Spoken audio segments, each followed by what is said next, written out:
Aí. Então vamos lá, né? O tema nosso de hoje é. Onde é que João? Certinho? Aqui.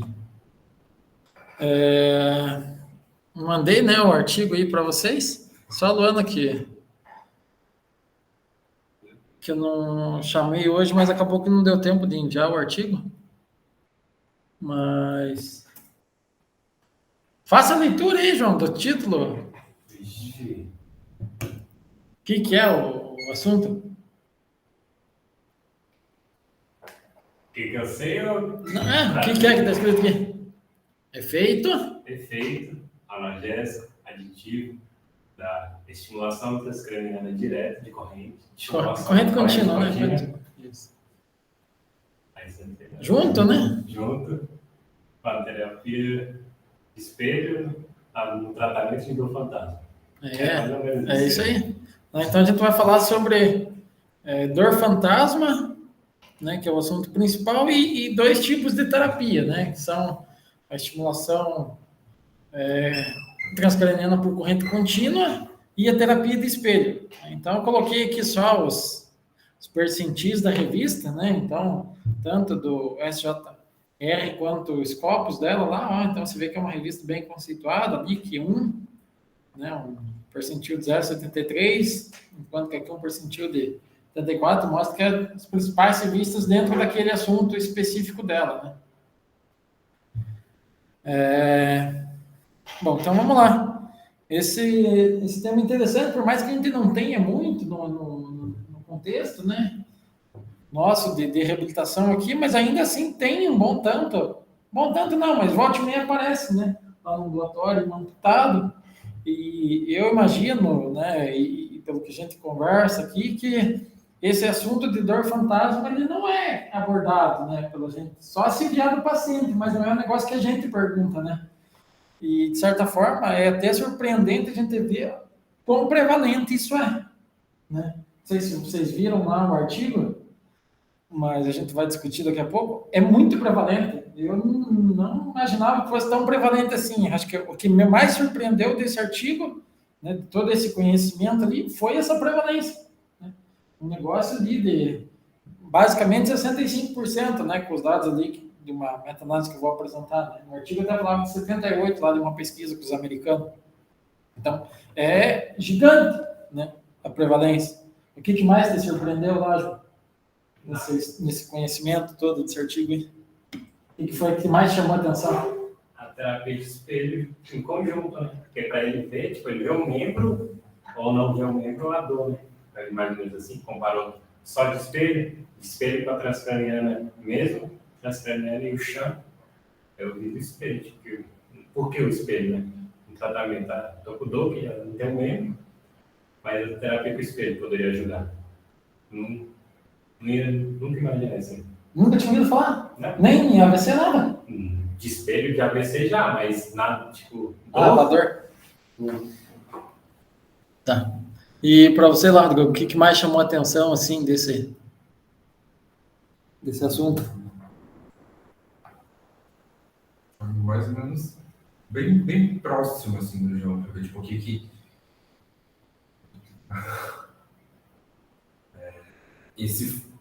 esse né, fator espelho acaba acarretando no desempenho e na melhora para esses pacientes, né?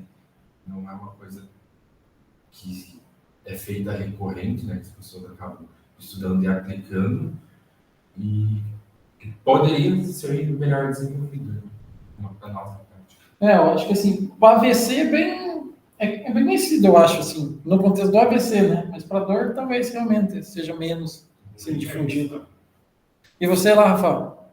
O que você achou? Estamos enrolando aqui para ver se meu computador ressuscita, porque a gente vai ver aqui, agora que eu me lembrei, na verdade, que eu coloquei na apresentação algumas coisas aqui que eu preciso do meu computador. Agora que eu lembrei. Então vamos enrolando aqui, né?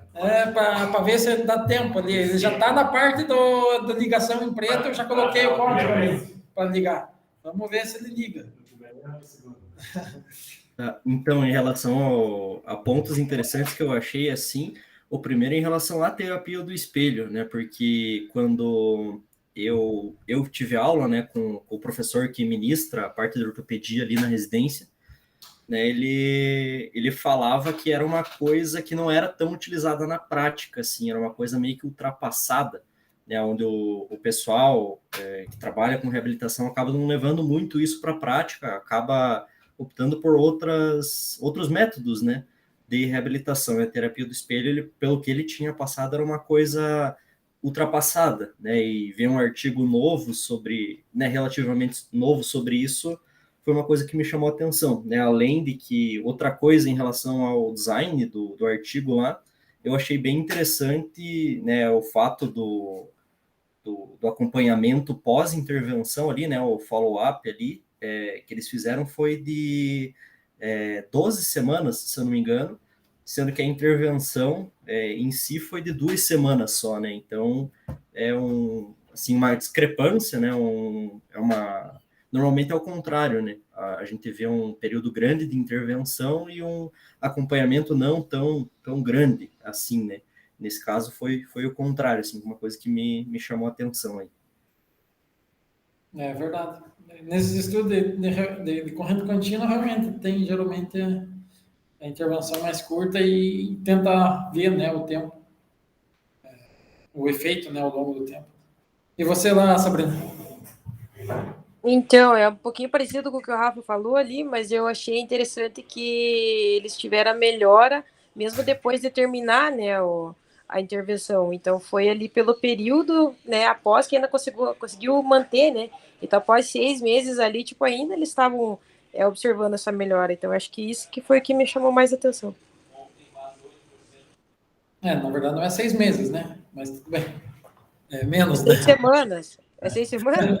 Eu lembro dos 6. Enfim, eu não tô com o artigo aberto porque tô no celular. Bom, então vamos lá. Tá abrindo ali o computador. Acho que no meio, acho que quando chegar a hora que ele precisar ser útil, ele ainda não vai estar pronto. Mas vamos lá. Bom, então esse primeiro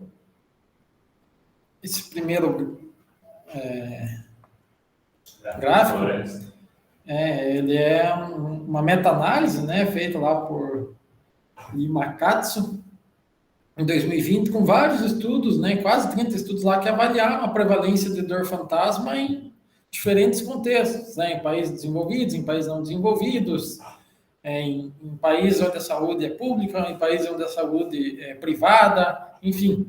E de uma maneira geral, né, a gente observando aqui, a Sabrina lá está com o celular, não está enxergando direito, a gente trouxe aqui ampliado. Né, em geral, o que a gente pode observar, né, da prevalência de pessoas que sentem essa sensação dolorosa, fantasma, né, porque tem somente a sensação fantasma, né, o indivíduo simplesmente sentir, tudo bem, às vezes até maior a prevalência, mas nesse caso aqui é onde ele sente realmente a dor. Né? E é um percentual de 65%. Então, se a gente pensar, a cada 10 pessoas, 6 pessoas sentem essa dor. Né? Então, quantos pacientes que a gente acompanhou no ambulatório que eram amputados e de repente sentiam dor fantasma e a gente nem ficou sabendo. Né? Para ver a nossa falha, né? Porque a gente nem... É um negócio que estava abaixo do radar. Né?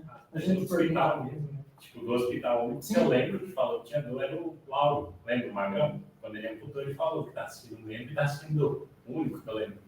Eu não lembro quem que era esse, mas... Era um que vivia negando até amputar, ficava no isolamento. Vivia dormindo também. Não, mas enfim, teve vários, né? Vários, hoje até mesmo, né? Você acabou avaliando e por acaso ele não tinha, mas era bilateral, né? E é algo que voava abaixo do radar e que, de repente, para a gente acaba sendo interessante a partir de agora a gente investigar mais, né? Até eu convidei a Luana justamente porque ela pensa em trabalhar com isso no mestrado, tudo, né? Com computado, no caso, né? Então é uma coisa também que, de repente, pode ser avaliado, investigado, tudo, essa questão da dor, né? A prevalência é muito alta, até muito mais do que a gente imaginava. Bom, mas e por que essa dor acontece, né? Esse que é o X da questão, né? Por que essa dor acontece? E existem diversas teorias, né? Não se tem, assim, algo que é certo, né? Então, vamos fazer o primeiro teste aqui e ver se vai rodar. Pois é, não vai rodar aqui. Ó. Era aqui, tinha um código aqui nesse Neuromatrix aqui. Vamos ver se o computador dá uma ajuda. Para ele abrir um vídeo. Mas enquanto isso, vamos passando para frente. Né, que seria uma das teorias aqui, eu ia mostrar um videozinho aqui para vocês. Mas algumas teorias que justificam, né, ou que explicariam fisiologicamente essa questão da dor, porque ela estaria acontecendo, ela parte de mecanismos centrais e mecanismos periféricos, certo? Central, né, sistema nervoso central, periférico ali da medula para frente. Né? Em relação aos mecanismos centrais, seriam três, os principais. Um seria esse da representação na Neuromatrix, que há de abrir o computador meu ali e a gente vai poder assistir o vídeo. Vocês vão ver que vocês já viram esse vídeo, provavelmente, né? Mas vocês vão rever e vão perceber qual é essa teoria. Depois, quando a gente ver o vídeo, a gente vai poder falar melhor. Existe essa teoria da reorganização cortical, que é bastante interessante. Então, aqui, isso aqui é para a gente lembrar, né? Tem aquele homúnculo, né? É homúnculo, aquele negócio? Que tem lá aquela imagem bizarra até lá, que a mão é grandona, que demonstra que cada região do cérebro é responsável, tanto pode ser o sensitivo quanto pode ser o motor, daquela parte do corpo, né? Então, tem a mão, tem aquela imagem bizarra lá, eu acho que é o homúnculo. O Rafael, pesquisa lá se é o homúnculo lá, Rafael. Pode ser que eu esteja falando um absurdo aqui e vai desmonetizar aqui meu vídeo, mas... Mas então, vocês lembram daquela imagem, né? E basicamente é essa a ideia, né? Que cada região do cérebro é responsável por interpretar um sinal, seja ele sensitivo, seja ele motor. Beleza. E o que aconteceria no indivíduo amputado? Então, aqui é o exemplo do indivíduo amputado de mãos, né? Esse artigo do Collins e colaboradores, que é bem interessante. Puta, é um artigo massa de ler. Leiam depois. Vocês não vão ler, né? Mas leiam. Puta, esse vale a pena de ler. É um artigo bom de ler. Não é muito complexo, nada. E é bem interessante. Ele vai falar o quê? Que aqui seria o normal, né? Então, o indivíduo aqui com mãos e dedos. A partir do momento em que é amputado, né, que ele perde essa região aqui de mãos e dedos, então essa parte onde é responsável por interpretar os sinais sensitivos ou motores, né, depende de qual você está falando, né, que vai ser sensitivo aqui o motor, está diferente, o laranjado e o amarelo, né, não sei se vocês perceberam aqui. E aí, beleza, perdeu. E essa área vai fazer o quê? A partir de agora? Bom, ela perdeu sua função, não perdeu? Porque ela era responsável pela mão e pelo dedo. Agora o cara ficou sem a mão e sem o dedo. Então essa área, teoricamente, ela fica ali, sem função. Visto que ela está sem função, a teoria da reorganização cortical diz o quê?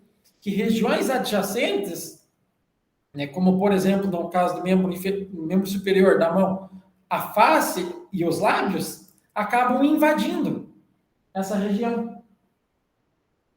Então a região onde era responsável por interpretar sinais da mão e dos dedos começam a ser invadidos. Então aqui acaba que a rede ela não está totalmente completa, obviamente, né? Porque aqui a rede que interpreta a face está ligada diretamente à face, né? Mas aqui ela vai se alastrando, né? Para essas, vai fazendo as conexões aqui com essa região que teoricamente está sem fazer nada, né? Então a partir disso, dessa reorganização cortical, o indivíduo começa a ter sensações, começa a ter estímulo, que no caso aqui pode ser um estímulo doloroso. Certo? Então, essa é a teoria da reorganização cortical. Essa é uma teoria que tem uma certa validade atualmente, porque alguns estudos, um deles, né, que usam lá a terapia do espelho, né, ou mesmo com alguns tipos de anestesia e outros métodos, verificaram que tem como você inibir essa reorganização cortical, né? Então, você inibindo essa reorganização cortical, você acaba também diminuindo taxas de dor nos indivíduos. Então, parece, né, que Essa teoria explica, pelo menos em parte, o problema. Outra teoria que pode explicar, pelo menos em parte, o problema é a teoria da memória proprioceptiva. E aqui é relativamente semelhante, né? Então, aqui, bom, se o João fechar o olho lá, fecha o olho lá. O João está com o olho fechado, vocês não estão vendo aí, mas está com o olho fechado. Da agora eu falo para o João, pegue no teu mamilo esquerdo. Bem específico, né? Mamilos é bem polêmico, né? Então, a gente tem que trazer algo bem específico. Pegou lá no mamilo. Então, sem ele ver, ele conseguiu pegar no mamilo. Né? Beleza, João, pode abrir o olho agora. Aí, ó. Vocês não viram, mas ele fez joinha aqui. Ficou bem feliz com ele ter conseguido.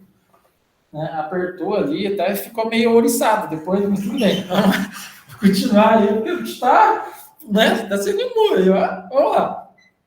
Beleza. Então, isso significa o quê? Que existem algumas regiões do nosso cérebro também, que elas acabam tendo essa percepção, né? A própria percepção, no caso. E aí, o que acontece? O indivíduo, após o momento onde ele perde, né, o seu membro, ele acaba também podendo ter esse prejuízo em relação à dor, justamente porque ele tem essa memória proprioceptiva. Né? Então, alguns estudos que foram realizados nesse sentido foram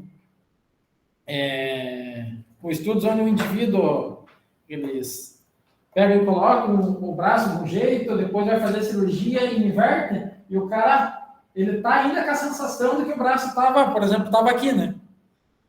Daí na cirurgia você vai lá e inverte, sem o cara ver. Mas o cara ainda tá com a percepção de que tá assim. Né? E isso explicaria o quê? Explicaria essa memória proprioceptiva, né? Então, o indivíduo sem ver, ele tem uma noção do espaço da mão dele, né? Da perna dele, dos seus membros em relação ao espaço. Certo? E aí, deixa eu ver aqui, meu computador deu boa, mas agora como é que vamos fazer aqui? Se é que se eu ligar, já dá direto, né? Só precisa do teu aqui, né? Então, vamos... Apesar que... Bom, eu vou clicar ali, da hora que abrir o vídeo ali, daí a gente passa para a tela, porque senão eu acho que vai demorar ali, tá ligando ainda. Daqui a pouco a gente volta ali para a Neuromatrix ali, também é um vídeo, mas... Bom, vocês vão ver ali, provavelmente vocês já viram alguma coisa nesse sentido. Bom, a teoria periférica, ela diz o seguinte, né? Levando em consideração, assim, que nenhuma das teorias está totalmente consolidada, né? Acho que isso, assim, já fica claro, né? Por mais que essa condição de membro fantasma, ela já existe desde lá, dos primeiros lá do século XVI, ainda assim ela não está bem estabelecido o motivo, e até bizarro, o porquê que demorou tanto tempo para se pesquisar. Né? Uma das explicações é porque, assim, no início imaginava-se que era muito negócio psicológico. Daí o que aconteceu? Quando que foi o ápice de amputações e perdas de membros? Vamos lá, João, você que é um cara estudado. Na guerra. E daí o cara que voltava da guerra e dizia que estava com dor fantasma, levando em consideração um ambiente onde se dizia que aquilo era psicológico, o que o cara era? Também, mas o doido até tudo bem. Mas daí o cara, não, frouxo, ou, né, ui. Fala isso com um herói de guerra, né? Tipo, o cara, ui, nossa. Né, então, por muito tempo foi se deixando isso e tal. Né? Como se fosse frescura. Exatamente, essa palavra, como se fosse frescura. Né? E daí isso foi passando, e daí até... por isso que foi atrasando, digamos assim, as pesquisas nessa área. Né? E daí a teoria periférica, que um dia se acreditou de uma forma mais... que pudesse ser a solução, ela é mais fácil de você tentar ver o quão forte essa influência é. Por quê? Porque você pode eliminar a conexão cérebro-membro, né? Com anestesia, com outros métodos ali, você pode, né? Com inibidores, você pode Então, se você conseguisse simplesmente inibir essa conexão cérebro-medula-membro, bom, você sabe onde é que está o problema. E isso, uma anestesia, por exemplo, ajuda, mas não soluciona. Então, quer dizer que a parte periférica, ela pode ter uma influência, ela parece ter uma influência, mas ela não é totalmente responsável para explicar a dor fantasma. Tá? Então, a teoria periférica diz o quê? Aqui a gente vai lembrar, né, da conexão, tem aqui, né, mais certinho, dos neurônios na medula, certo? Então, aqui está se conectando, mas essa conexão, ele vem até lá na mão. E o que acontece aqui quando o indivíduo tem uma amputação? Ele perdeu metade. Então, o axônio ficou ali, né? Ficou solto. E essa teoria diz o quê?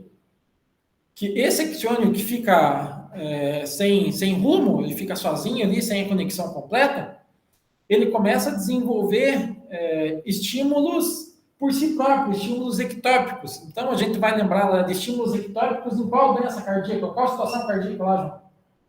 Ou o Rafael, que fez aula de cardio completa. Qual situação cardíaca, qual arritmia cardíaca que tem sinalização ectópica? Na fibrilação atrial.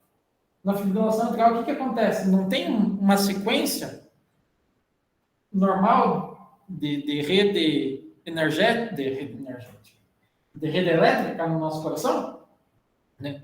Então, ele precisa que o sinal saia de um lugar, passe por outro e espalhe, unifique, né? No resto do corpo é a mesma coisa. E daí o que acontece na fibrilação atrial? Em vez do sinal sair lá do nó do sino atrial, o que acontece? Aquele neurônio que está do lado ali fala, não, quem vai mandar agora sou eu. E daí ele quer distribuir sinal. E daí o outro, não, mas então se você manda, quem manda que sou eu. E o outro, não, mas quem manda que... E todo mundo está querendo disparar sinal, né? Então tá várias regiões diferentes liberando sinal, despolarizando ali. Por isso que o coração fica vibrando, né? Na fibrilação atrial. Aqui é semelhante, então ele fica disparando o sinal a todo momento e esse sinal está indo lá na medula e está fazendo a sua conexão. Obviamente não vai ter motor, né? Não precisa dizer o motivo, né? Que não vai ter a resposta motor aqui, né? Porque eu não tenho membro, né? Mas, ao mesmo tempo que ele faz essa conexão e deveria ter uma resposta motora, que no caso não vai ter, ele também faz a conexão enviando para o sistema nervoso central. Então, toda a resposta, até lá na aula de reflexo, né, os estagiários lá estão tirando zero na prova, se eles estivessem assistindo aí, eles estariam se beneficiando, mas eles preferem não assistir, né, e tirar zero nas provas. É bom que tire mesmo. Mas quando a gente fala de reflexo, a gente tem reflexo, tem a resposta na hora, mas essa resposta também vai para o sistema nervoso central, né? E aqui é a mesma coisa, né? A resposta também vai para o sistema nervoso central. E essas fibras sensitivas, elas são compostas de fibras, principalmente as lentas, né, desmielinizadas, e as fibras mielinizadas mais lentas, né, acabam tendo essa resposta de dor. Então, esse superestímulo desses neurônios acabaria fazendo essa conexão que levaria a resposta lá para o sistema nervoso central e, consequentemente, promovendo a interpretação de dor lá no sistema nervoso central. Então, está dando um estímulo, né? O sistema nervoso central está respondendo, está interpretando aquilo como dor. Né? Da onde que vem esse estímulo? Não se sabe. Né? Não se tem essa resposta. Agora ligou aqui meu computador. Vamos tentar ver aqui o que vai dar lá. Mas não vai dar, João. Continua na apresentação. Não, eu tenho que abrir aqui no meu. Porque, vai ter que estar no teu, mas deixa a apresentação rolando aí ainda. Sim. Então vamos avançando aqui, então. Apesar que eu acho que vai ser rápido agora. Eu tenho que abrir o Meet. Porque daí eu tenho que entrar eu como, né, tipo, convidado, né? Qual que é a senha lá? Qual que é o link? Diga só com os últimos, né? Só um pouquinho lá. Então, vamos lá.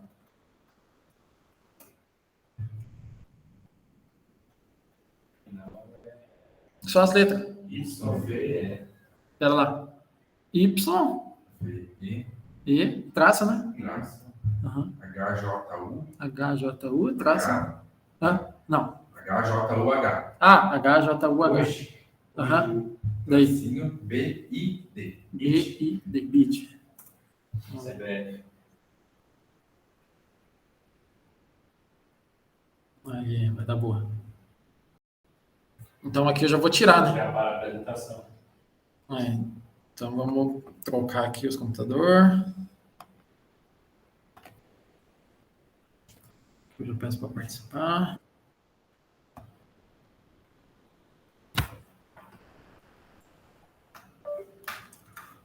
Não. Ah, não.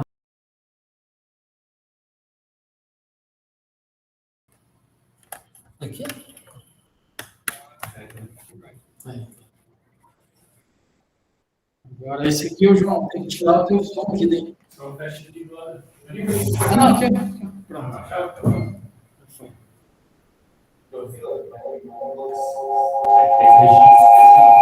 Nossa. Gente. Aqui? Sim. Ah, aqui. Aí. Eita! Tá louco.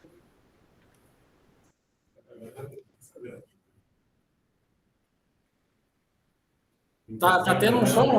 O som que tá tendo é o vídeo. É que nós estamos ouvindo um som aqui estranho, mas o som é o vídeo, só para nós que estamos aqui, tá ficando estranho, né? Mas é que nós estamos ouvindo o vídeo, vocês não estão ainda, eu acho.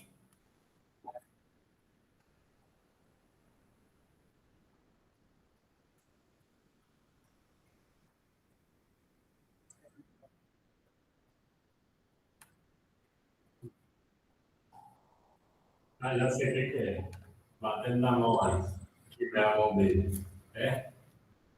Será?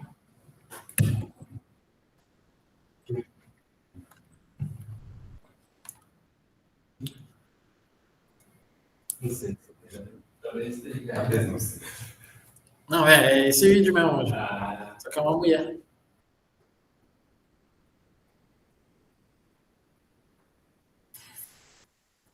Hoje vai dar 3 horas de vídeo.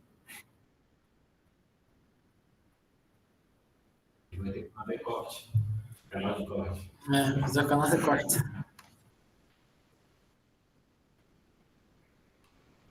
É, Tá todo mundo vendo lá? Vocês que estão no... Acho que não compartilhando. Tá indo.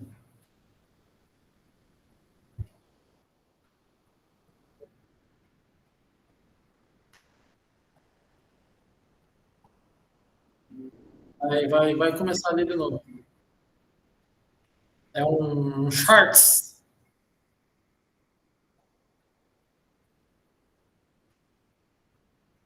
Ó, você vê ali, né, que a pessoa colocou um espelho, uma pessoa ali que tem uma... Oh, cacete.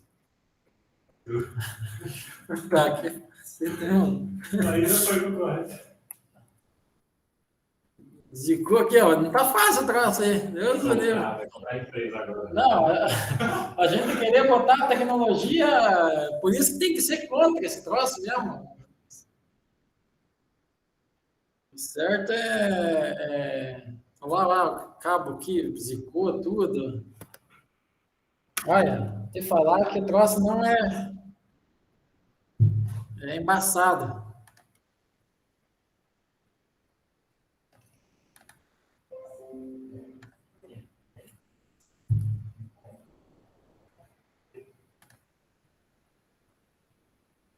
Oh. Quis inovar, né? Ó, o cara pega e tenta fazer um slide, Ah. um videozinho. Que a gente quer inovar e não adianta. Abriu o artigo que mandei no WhatsApp. Olha lá, vai dar boa. Ó, o que o cara está fazendo? Essa é a representação de neuromatrix na teoria. Ó, a pessoa, por enquanto, ela não sente nada, porque ela está vendo, né? Até ela fica com uma sensação meio esquisita, né? Mas normal, porque ela... Agora, o que ele está fazendo? Ele está estimulando as duas ao mesmo tempo, tá vendo? A borracha e a mão dela. E tem a espelho aqui, né? No meio. Então, ele está estimulando a borracha. Agora ele começa a apertar aqui, os dois ao mesmo tempo.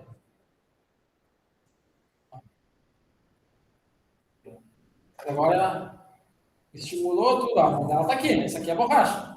Ela está com o olho fechado. Tudo certo? Agora, o que ele vai fazer?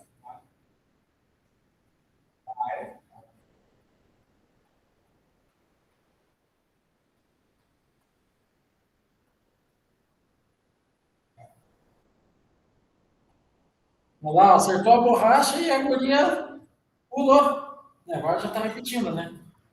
Então, a representação de neuromatrix é basicamente isso, né? Então, assim, ela está relacionada com a nossa visão, né? O quanto que a visão tem essa interferência, essa relação com a questão de dor, né?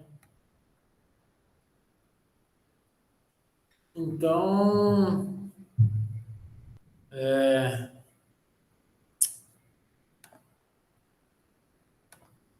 bom, deixa eu pôr a cara deles aqui.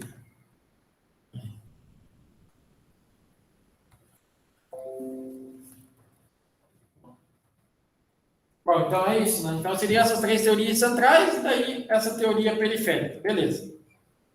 Agora vamos avançar. Então tem a questão de tipos de dor, né? A gente já falou isso em outros momentos, né? Sobre dor lá na aula, né? De fibromialgia. Sobre dor nociceptiva, dor neuropática e a dor nociplástica, né? Que seria a característica lá da fibromialgia, né? Então a dor nociceptiva é aquela dor normal, né? Onde você leva um chute, você sente esse chute, você sente a dor. A dor neuropática é uma dor um pouco diferente, né? Uma dor onde a lesão não é necessariamente no local, né? É uma lesão de condução.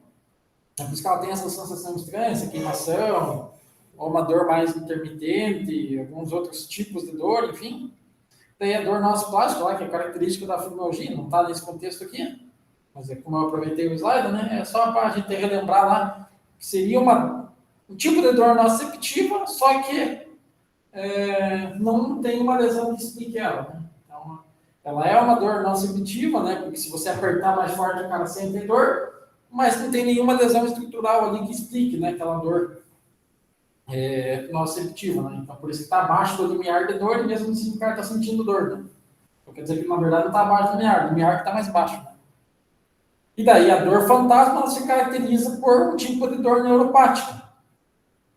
E, infelizmente, né, as dores neuropáticas, nisso a gente está mais acostumado, porque a gente vê dor neuropática no AVC, dor neuropática em outras condições neurológicas, elas têm um tratamento medicamentoso muito ruim, muito fraco. Né? No caso aqui, os tratamentos farmacológicos, esse é o estudo, que ele basicamente chegou para vários clínicos e pergunta, bom, que medicamento que é bom? Né, para dor neuropática. E aí,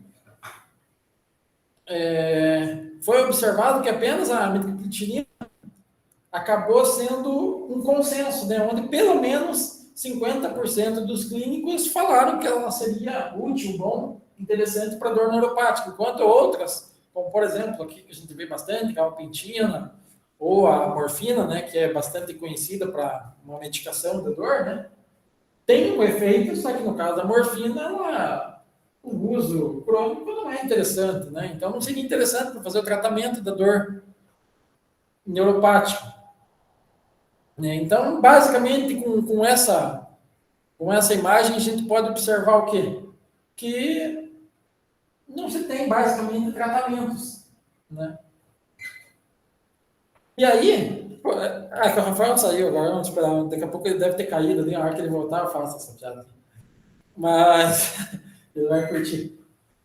Mas assim, visto que o tratamento medicamentoso não é completamente eficiente, né, surgem outras teorias, né, outras formas de tratamento.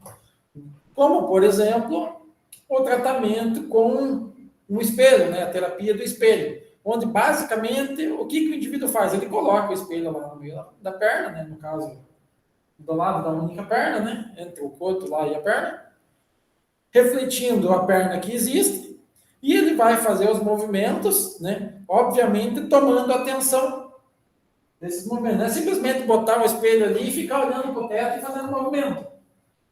Ele tem que estar olhando, né? E atento ali, né? Não é simplesmente.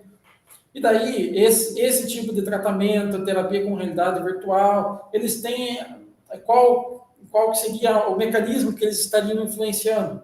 É basicamente o mecanismo da reorganização cortical. Né? Estaria inibindo, né, essa reorganização cortical. Então, a partir desse tipo de tratamento, né, que seria mais simples, né, ou uma realidade virtual, né, onde o indivíduo ele vai fazer os gestos e ele vai estar vendo dois. Né? Essa é uma tecnologia nova, não se tem muitos estudos com isso. Né? E isso ressalta o que? Principalmente ressalta a influência da visão. Né? Não se tem ainda exatamente o quanto que a visão influencia, mas de fato ela parece influenciar. Né? Ela parece ter uma influência bastante importante nessa questão de dor fantasma. Né? Justamente porque quando o indivíduo, de certa forma, ludibria, né, o cérebro, né, através da visão, né, ou com a realidade virtual aqui, né, também ele vai estar olhando sempre dois, ele acaba atenuando a dor. E também, em alguns estudos demonstram que o uso de uma prótese lá adequada, não é qualquer prótese, né? Não é a do SUS lá, que é lá, tudo desajeitado, lá, sem estar na medida. É a prótese adequada, o corpo certinho, tudo, sob medida, né? Ela tem também, por ter esse estímulo visual ali do cidadão, ele tem essa condição de dor reduzida. Né? E daí outra forma de estar tendo uma influência, um papel, é através da estimulação transcraniana. Por quê? Porque parte dessa interpretação da dor, né, a gente falou lá que existem tanto teorias sistema nervoso central quanto periféricas, né? E a estimulação transcraniana ela poderia estar influenciando, né, esses sistemas, porque por mais que a estimulação seja, né, no sistema nervoso central, né, ela desenvolve uma sinalização, né? Daí essa sinalização pode afetar também o sistema periférico. Então, estaria basicamente estimulando ali o córtex motor, não estaria também sendo interpretado essa dor, nessa condição. E a partir daquela mesma condição lá de sempre, quando a gente fala da estimulação transcraniana, né, onde vai estar diminuindo, né, o limiar, proporcionando um aumento da estabilidade neuronal, ou então se for uma corrente catódica, estaria aumentando e daí fazendo uma inibição, nesse caso aqui estaria sendo uma corrente anódica, diminuindo o limiar, né, tendo mais potencial de ação, mais estabilidade neuronal, e, consequentemente, entraria naquele mesmo loop, né? Que quando a gente falou lá da fibromialgia, né? Aquela vez na aula, esse slide é lá também. Né? Quando a gente falou que uma das propostas, uma das teorias, né? Que estaria relacionando a dor, a estimulação transcraniana no contexto da dor seria, né? Esse aumento de sinalização que estaria descendente, que estaria inibindo, né, essa interpretação ascendente. Né? Então, você vai estimulando de cima para baixo para você evitar o sinal que vem de baixo para cima, trazendo dor. Né? Então, você empurra, devolve mais sinal, né? Excita essa região aqui justamente para, como se basicamente estivesse limitando, né, esse sinal que vem de baixo, trazendo a dor para o sistema nervoso central. Então, essa seria a ideia, né, de utilizar essa estimulação transcraniana na dor fantasma também, né, em outros contextos de dor também dor fantasma. Né? Então, o que esse estudo especificamente ele tentou observar? Né? Então, esse estudo tentou investigar os efeitos da co-administração, né, a estimulação, tanto com a terapia do espelho quanto com a estimulação transcraniana, na fase aguda. Né? Isso é importante a gente falar, depois na hora que a gente for discutir, a gente ressalta isso. Na dor fantasma, de membro inferior. Com a hipótese né? Porque a terapia conjunta fosse um analgésico melhor. Bom, os critérios lá de inclusão ou exclusão era ser mulher ou homem? Que critério, hein? Não, mas aqui, tipo, selecionou bem, né? Penou bem aqui, né? Mulher ou homem? Então, alienígenas, não pode ser incluso. É só ser humano mesmo. Né? Flamenguista, já não pode. Já até... Né? Já não pode, né? A idade, né? Acima de 18 anos, amputação dentro das últimas 8 semanas, né? Para ser uma amputação aguda, com uma média de dor diária de ao menos 4, né? Naquela escalinha de 0 a 10, e sem ter tido uma mudança, né? Na medicação recente. Daí eles excluíram, né? Algumas condições relacionadas principalmente a danos neurológicos, né? Basicamente foi danos neurológicos ou está relacionado a algum efeito colateral da estimulação transcraniana. Basicamente isso foram os efeitos, os critérios de exclusão. Aí eles montaram 3 grupos, todo grupo tinha terapia do espelho. Um grupo só terapia do espelho, outro grupo terapia do espelho e estimulação transcraniana falsa, né, o sham, e o terceiro grupo com terapia do espelho, mais estimulação transcraniana real, verdadeiro, aparelho ligado. Dado primário, dado principal do estudo seria o quê? A mudança na intensidade de dor na primeira e na quarta semana. E os dados secundários seriam a mudança total e na parte sensorial do SF-MPQ, que é o McGill, a gente vai ver daqui a pouco esse questionário. A gente usava aqui no final do ambulatório da dor crônica lá do Dr. Marcelo. A gente usava essas carinhas de McGill. Questionário McGill lá da dor. Uma mudança, tanto na pior quanto na média de dor, lá pela escala BPI, né, o inventário de dor, e também a mudança subjetiva do benefício do tratamento. Né? Então, seriam essas 3 os dados secundários em relação a 4 semanas. Aqui está a linha do tempo do estudo, onde eles fizeram uma fase de pré-recrutamento, onde teve toda a triagem, vendo se o indivíduo se enquadrava, se ele tinha dor acima de 4 durante uma semana, eles foram investigando lá, enfim, explicando. Teve de segunda a sexta-feira a primeira fase do tratamento, primeira semana, sábado e domingo descansa, segunda a sexta, mais um pouquinho de tratamento, fechou, né? Terminou. Terminando o estudo, teve até mais 12 semanas, né?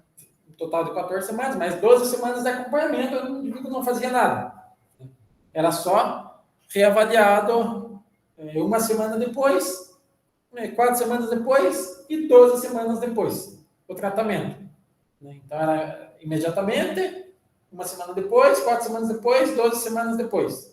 Lembrando que os dados principais eram relacionados a uma semana e 4 semanas, né? Era isso que eles estavam investigando, mas eles esperaram um dado adicional.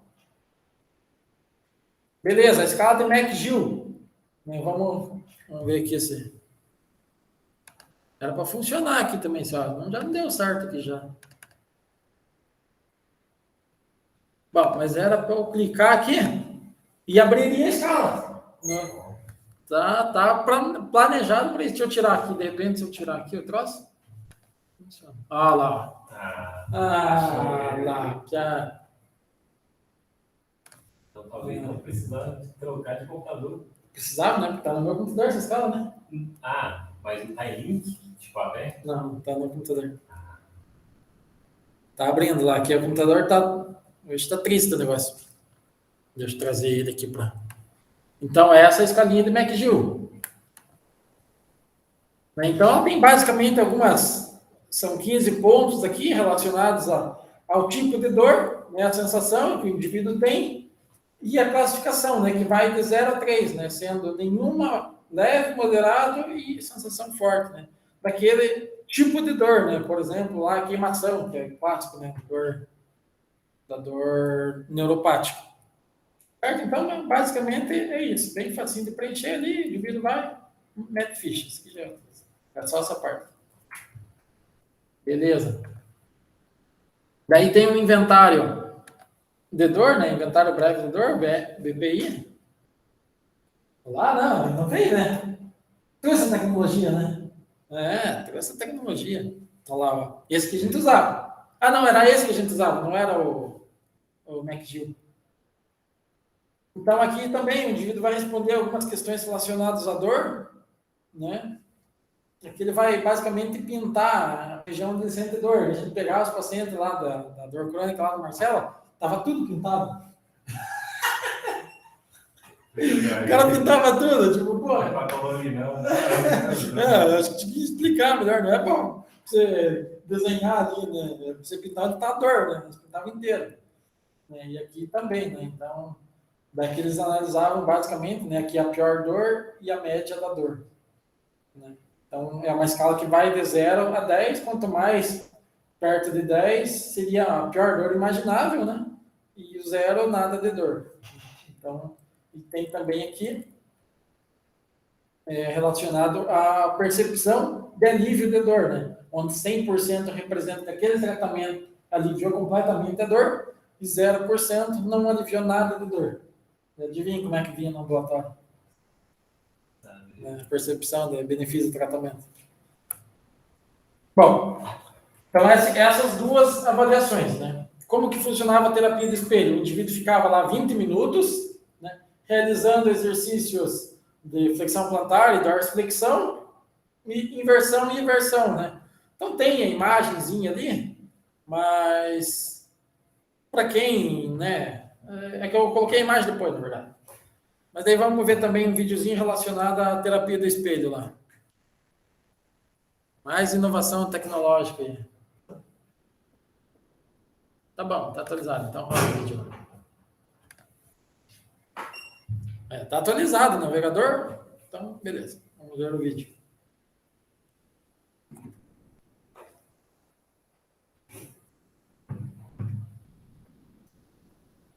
Vamos ver só uma parte aqui que o vídeo.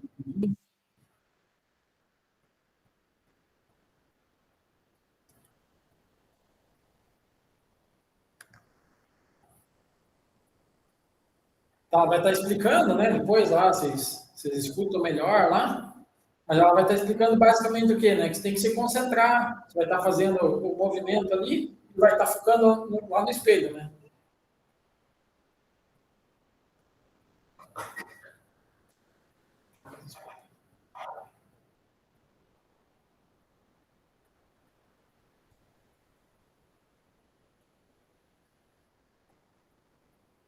Então, basicamente isso, né? Então, no estudo lá eles falam, né, que a pessoa ficava já na sua cadeira de roda, colocava um espelho, né? Não precisa ser um bagual, um espelho desse, né? Mas o espelho no meio da perna, né? Para ela não ver o lado contrário, o lado que não tem. Ela fica olhando para o espelho e vai fazendo os movimentos. Bem legal. E, por fim, tem a estimulação transcraniana por corrente contínua, né? Que na prática eram 20 minutos, dá um total de 22 minutos, porque nos primeiros minutos e no final ali, eles vão aumentando levemente a intensidade até chegar no...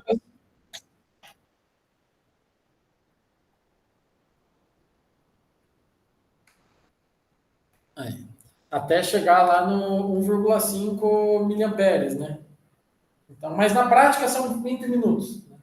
E aqui foi realizado na região M1, contralateral, né? Córtex motor primário, contralateral do membro amputado. Né? Então, justamente por ter essa questão cruzada, né? Daí, para quem também não está acostumado lá com a estimulação por corrente contínua, tem o videozinho.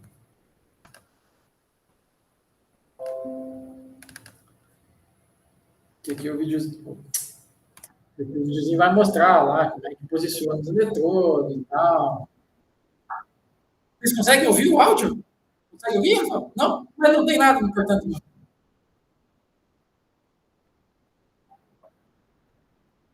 Mas aqui não tem. Ó, você vai colocar ali, vai posicionar, vai pegar ali o cara.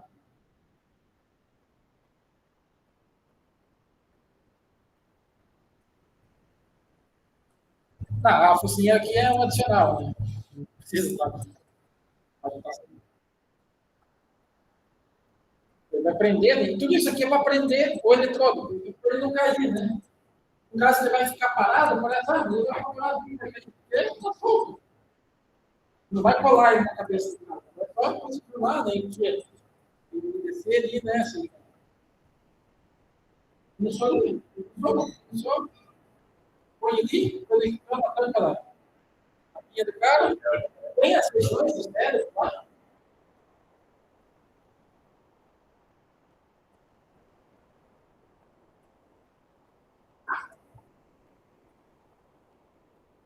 Aí coloca esse eletrodo, ele é o cátodo, né? E pode, é só para fechar o circuito, pode ser de outra região.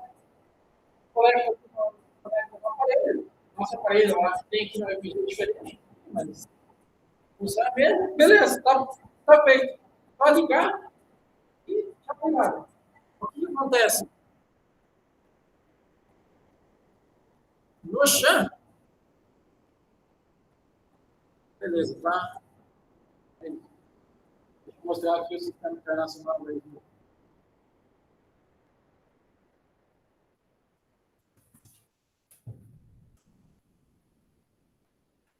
Eu já mostrei isso. Ah, isso aqui, eu já mostrei em outras também. Primeira vez que eu mostrei. O córtex motor primário ali, geralmente vai ser na posição C3 ou C4, né? Vai depender do qual membro está amputado, né? Não sei se vocês estão vendo, eu tirei aqui. Tá vendo isso, né? Tá vendo.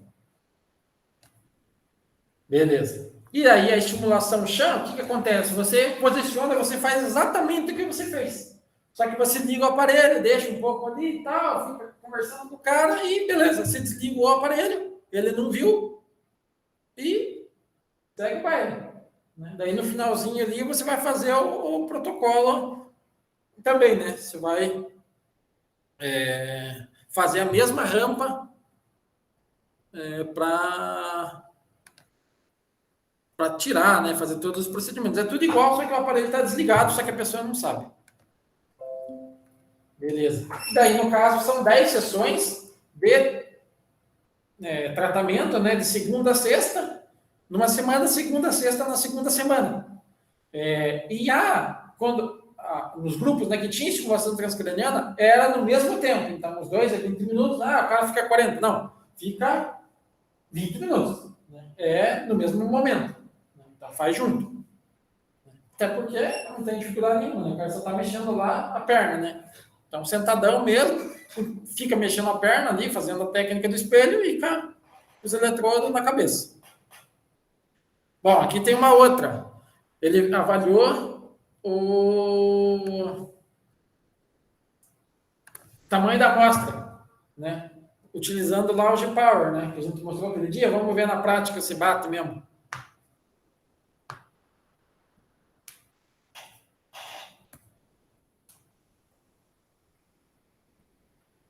Então, ele usou o teste lá da família F, que é o ANOVA, certo? ANOVA para medidas repetidas.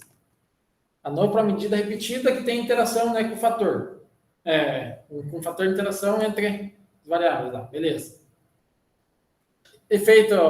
O tamanho do efeito médio, 0,25, ok. Um alfa de 0,05, ok. Um power de 0,90. Número de grupos, 3. Número de medidas, 6. Correlação 0,5. Não esfericidade, 1. Beleza. Qual que é o tamanho da amostra necessária? 30 é o tamanho da amostra. Qual que foi o tamanho da amostra no estudo? 30 também. Então, eles fizeram esse cálculo amostral aqui. Coloca 0,95 no poder. Se colocasse 0,95 no poder, né? Precisaria de mais 6 pessoas. Então, de repente, se eles tivessem mais 6, eles jogariam um poder de 95. Mas tá bom. Sendo realizado, né, a análise estatística, né, com o SPSS, utilizando a técnica lá de intenção para tratar, né, que já foi falado várias vezes também, não vamos ficar repetindo todas as vezes, porque se não aprendeu ainda, daí vê as outras lá, é possível. Eles utilizaram lá o ANOVA Unway Oak quadrado, né, para realizar o baseline, né, para comparar os grupos, né, no baseline, para ver se não tinha diferença já no baseline, né? Para a variável contínua ANOVA, para a variável categórico quadrado. Deu ANOVA, medida repetida, para avaliar a intervenção. E quando tinha diferença, usava, né, o crosswalk de Bonferroni para ver onde que estava essa diferença. Vamos acelerar um pouquinho, que já é 6,5. Daí que tem todo o fluxograma, né, que basicamente foram 30 pessoas, né? Só que dessas 30 pessoas teve um lá da terapia dupla que acabou saindo fora, né? Mas era a intenção para tratar. Então, se retirou por pessoais lá, não foi relacionado à intervenção nada. As características lá do grupo, depois vocês veem lá mais detalhes. Aqui o mais interessante a gente falar é que a principal causa foi diabetes, né? Então, acho que, não sei, assim, o quanto que isso está também, assim, no nosso dia a dia, assim, né, de imaginar, né? O quão a situação do diabetes proporciona, né, grandes prejuízos, né, para a saúde do sujeito, né? Aqui um dado interessante também seria relacionado à dor naquele membro antes da amputação, né? Você pensa, mas como assim? Porque a gente muitas vezes tem aquele pensamento da amputação traumática. Você pensa, mas por que o cara vai ter dor? Ele estava andando de carro lá, daí foi e atolou a perna lá no acidente. Daí realmente não tem motivo para o cara ter dor antes. Mas se a gente levar em consideração que o cara pode ter lá um trauma, uma questão oncológica, uma questão vascular, questão do diabetes, pode ser que ele já tivesse uma dor naquele membro já antes, né? E foi necessário fazer a amputação por causa de outros problemas, né? A própria infecção, pudesse já sentir dor antes, né? Então, esse é um das questões que podem estar também proporcionando, fatores de risco que podem estar proporcionando a dor fantasma, né? Você sentir dor antes. Não parece ser muito importante esse fator, mas parece ter alguma relação também. Aqui seria a intensidade de dor, o número de ataques de dor, enfim. Depois vocês olham lá com mais detalhes. Aqui é o primeiro resultado, né? O resultado principal lá do artigo. Então, vai estar sempre marcado em amarelo o que eles consideram, uma semana após a intervenção, 4 semanas após a intervenção. Está marcado em amarelo. Certo? Então, aqui, início, primeira semana, segunda semana e automaticamente final ali, né, da última sessão. Aqui, uma semana depois, que era o objetivo, 4 semanas depois, que era o objetivo, e também que tem, né, as 12 semanas depois, né, os 3 meses depois. Se a gente observar, já tem diferença desde lá da segunda semana, né, em relação à dor, na escalinha lá de 0 a 10, que seria o resultado primário, né. E essa diferença está onde, né? Essa aqui é a terapia dupla. Então, a terapia dupla parte lá de uma dor, uma média 7, basicamente, uma média ali de 1,5 na segunda semana e uma média abaixo de 1 uma semana após o tratamento e 4 semanas após o tratamento. Então, uma efetividade, né, bem interessante. Depois, ao longo do tempo, 12 semanas depois, ainda está melhor, mas já parece estar recuperando a dor, né? Mas ainda está abaixo de 2, que é tranquilo. Aqui tem a tabelinha lá, os dados suplementares, né? A dor de uma forma numérica, né? Fica mais fácil, de repente, para avaliar, né? Aqui ó, ficou em 0,80, 0,60, depois subiu para 1,40 só a dor. É bem pouco mesmo, né? Ainda com um desvio padrão baixinho ainda. Em relação a escala sensorial e a escala total, né? Total e sensorial lá do McGill, novamente, né? Aqui é porque aqui era 4 semanas, né? O objetivo nos dados secundários eram 4 semanas, né? Por isso que só está marcado aqui. Mas é o mesmo padrão lá, semana 2, 3, 6 e 14, né? Imediatamente após, uma semana após, 4 semanas após, 12 semanas após, né? Tanto para total quanto para sensorial do McGill, tanto para a pior dor imaginável no BPI, né, no inventário breve de dor, quanto na média de dor também no inventário breve de dor. Aqui ainda tem um dado adicional relacionado à primeira semana, né? Então, na média, já deu uma melhorada. Na dor média, né? Já deu uma melhorada desde a primeira semana. No inventário de dor, o resto do padrão continua o mesmo. Sempre com a terapia dupla sendo melhor. E aqui seria o tratamento, né? Percepção do benefício do tratamento, né? Mais uma vez, bastante semelhante, né? O formato das curvas, né? Desde lá, imediatamente após, tendo uma diferença entre os grupos. Bom, então, o estudo ele coloca lá essa discussão, né? A gente não vai entrar em todos os detalhes lá, até para a gente poder falar alguma coisa aqui também entre nós. Ele coloca esses 6 pontos principais, né? Seria até, de certa forma, uma recomendação, um pouco de recomendação, um pouco de um apanhado da literatura, enfim.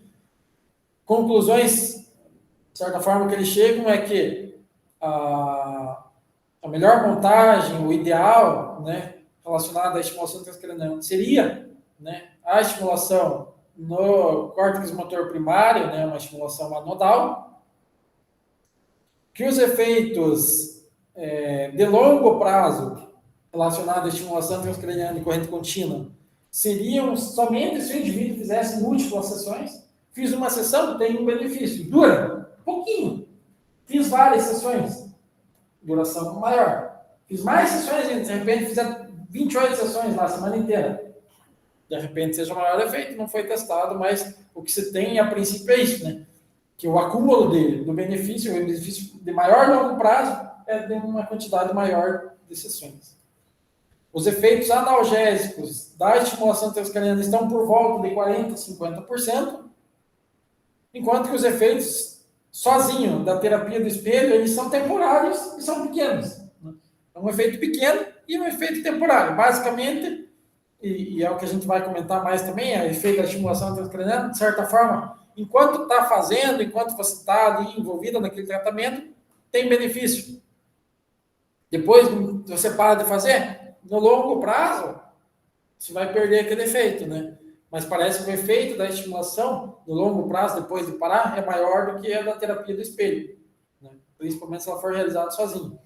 A principal vantagem de você unir terapia do espelho e estimulação transcraniana contínua é basicamente o efeito analgésico maior, né? E é o que está sendo estudado mesmo, né? Então, é bem interessante, né? É a principal vantagem, né? A gente poderia entrar na questão do tempo, mas como o tempo é o mesmo,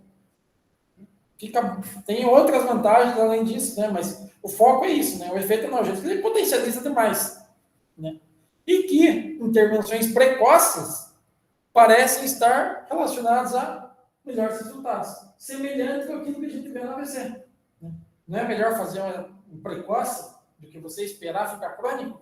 Seria mais ou menos nesse sentido também, até relacionado lá a aqueles mecanismos que propõem que a reorganização cortical, e se houver reorganização cortical, você reorganizar, parece que seria difícil. Então, se você atenua, diminui nessa reorganização, para você deixar de que outras áreas correlatas ali, áreas que estão próximas, né, no mundo, invadam, né, aquela área daquele membro que foi perdido, parece que é mais interessante. Então, seria melhor, né, nesse caso, né, desses sujeitos, fazer esses estímulos, né, essas intervenções, de uma maneira mais precoce, seja para evitar, seja já para atenuar nessa questão do dor. Então, para a gente que está aqui, de repente tem um negócio ali que o cara não tem nenhuma, mas para alguém que tem, né, uma perna, né, amputado, mas que tem uma perna, que aqui é um amputado que está aqui atualmente no hospital, não tem as duas. Mas é um negócio que a gente chegar nos próximos que a gente vê e comentar, né? Porque de repente ele não está sentindo dor ali, mas você já pode ir fazendo para evitar de sentir ou para sentir a menor dor possível, né? Então, a conclusão do estudo é essa, né? Que a estimulação transcraniana por corrente contínua, né? Uma estimulação do córtex motor primário anodal de 1,5 mA durante 20 minutos, associado a uma terapia de espelho durante 20 minutos também, exerce grandes efeitos analgésicos nos pacientes com dor no membro fantasma, né, no membro inferior, que estão na fase aguda, né, dessa situação, desse momento pós-intervenção. Certo? Deixa eu fechar a gravação aqui. Hoje deu 1 hora de gravação. Ah, não, tem que fechar aqui, né?